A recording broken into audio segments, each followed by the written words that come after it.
Shalom à tous, chers frères et sœurs en Christ. Aujourd'hui, je veux aborder un sujet crucial pour notre vie spirituelle. Pourquoi, une fois que nous avons connu Jésus-Christ, restons-nous souvent au stade de la naissance spirituelle?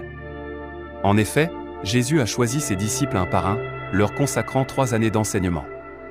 Pendant ce temps, ils ont appris, mis en pratique et ont évolué pour devenir de véritables disciples, dévoués et capables. Ils ont été envoyés à 2 pour œuvrer dans la prière, pour chasser les démons, et plus encore. Leur maître leur avait donné ce pouvoir, mais aujourd'hui, il semble que beaucoup d'entre nous, chrétiens modernes, aient oublié cette identité puissante. Loin de croître, nous restons souvent dans une posture d'attente, cherchant à être nourris par d'autres plutôt qu'à développer notre propre maturité spirituelle. Cette dépendance vis-à-vis de pasteurs ou de guides spirituels peut nous priver de la possibilité de découvrir notre véritable potentiel. À chaque situation difficile, à chaque épreuve, nous cherchons désespérément de l'aide extérieure.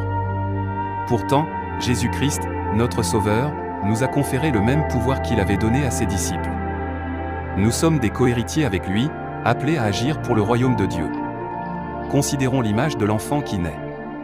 Les parents travaillent sans relâche pour qu'il devienne autonome. N'est-il pas temps pour nous, chrétiens, de faire de même ? Au lieu de s'asseoir chaque dimanche et d'attendre que les autres nous nourrissent spirituellement, cherchons à apporter notre propre contribution au royaume de Dieu. Posons-nous la question.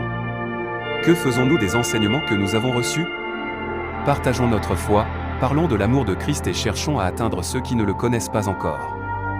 Le livre de Daniel chapitre 12 verset 3 nous rappelle que ceux qui enseignent la justice brilleront comme les étoiles, pour l'éternité. Nous ne sommes donc pas appelés à être de simples élèves, mais des disciples actifs. Levons-nous, agissons dans notre communauté et faisons briller notre lumière.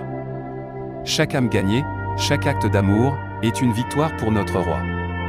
Revêtons notre identité de disciples et imitions notre Maître en mettant en pratique les valeurs du Christ dans notre quotidien. Ensemble, sachons que notre puissance vient de notre foi en lui, et que nous sommes appelés à transformer le monde autour de nous. Prêts à gagner des âmes ?